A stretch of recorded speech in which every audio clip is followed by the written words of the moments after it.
पैसे दो, paper low. 70 to 80 marks have been awarded in grace marks randomly to तो पर ये जो मुद्दा 1 जून का था, ये सिर्फ पेपर लीक का था क्योंकि रिजल्ट आए नहीं थे, जिसके अंदर ग्रेस मार्क्स की बात नहीं हुई इस मुद्दे। जिस एजेंसी के नेतृत्व में ये पूरा स्कैंडल हुआ, उसी को जांच करने की जिम्मेवारी दे दी। Is there a scam first of all? Is there a neat scam? मुझे 715 नंबर मिल जाएंगे। ये सब स्कैम है जो मेरे साथ किया जा रहा है। नहीं चाहिए मुझे मेडिकल की सीट। 2023 ये वही साल था जब 720 आउट ऑफ 720 अंक लाने वाले छात्रों की संख्या केवल 2 थी। वहीं एक साल के अंतराल के बाद 2024 720 आउट ऑफ 720 अंक लाने वाले छात्रों की संख्या बढ़कर 67 हो गई। आखिर एक साल के अंतराल में इतना बड़ा ड्रास्टिक चेंज देखने को कैसे मिला? 4 जून जिस दिन वोटिंग का रिजल्ट आने वाला था, आखिर उसी दिन क्यों नीट एग्जाम का भी रिजल्ट आया? क्या वोटिंग की आड़ में चल रही थी कोई साजिश? कौन है इस स्कैम के पीछे का मास्टरमाइंड? अब तक का सबसे बड़ा सवाल जो निकलकर सामने आया है वह क्या नीट परीक्षा दोबारा होंगी? 5 मई 2024 ये वही दिन था जिस दिन लगभग 24 लाख बच्चों ने नीट परीक्षा दी। इनमें से 99% स्टूडेंट इस बात से अनजान थे कि देश के अलग अलग राज्यों में उपस्थित नीट सेंटरों पर क्या चल रहा है। जय जलाराम स्कूल, गोधरा, गुजरात। 5 मई की सुबह लोकल एडमिनिस्ट्रेशन और पुलिस को यह सूचना मिलती है कि एग्जाम सेंटर पर कुछ गड़बड़ है। पुलिस सेंटर पर पहुंचती है, वहां उसे सेंटर के जस्ट पीछे एक कार दिखाई पड़ती है जिसमें 7 लाख रकम बरामद होती है। वो गाड़ी किसी और की नहीं बल्कि स्कूल के ज्योग्राफी टीचर तुषार भट्ट की होती है। स्कैम के मास्टरमाइंड थे परशुराम रॉय। रॉय एक एजुकेशनल कंसल्टेंट हैं जो कि कॉलेज और करियर पर सेमिनार देते हैं, लेकिन इनका असली धंधा है बच्चों से नीट क्रैक कराना। कोचिंग से नहीं बल्कि पैसों से।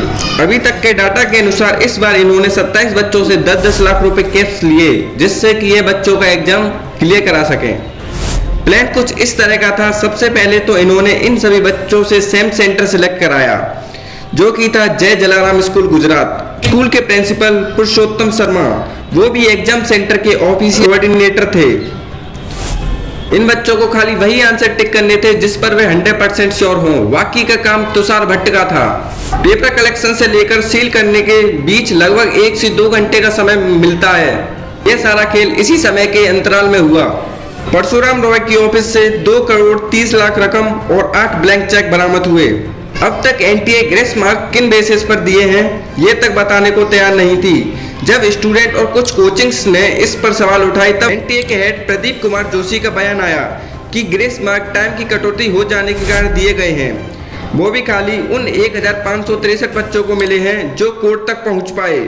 इससे अनुच्छेद 14 समानता के अधिकार का पूरी तरह उल्लंघन होता है क्योंकि खाली उन्हीं 1563 बच्चों को ग्रेस मार्क मिल पाए जो कोर्ट तक पहुंच पाए। वह सभी गरीब बच्चे जो कोर्ट तक नहीं पहुंच पाए उन्हें किसी भी प्रकार का ग्रेस मार्क नहीं दिया गया। सुप्रीम कोर्ट की पहली सुनवाई में ही एनटीए ने पलटी मार दी। ग्रेस मार्क को हटाने के लिए वह तुरंत मान गई और बोला कि हम उन सभी 1563 बच्चों के ग्रेस मार्क हटा देंगे और उनके लिए री एग्जाम की व्यवस्था कराएंगे।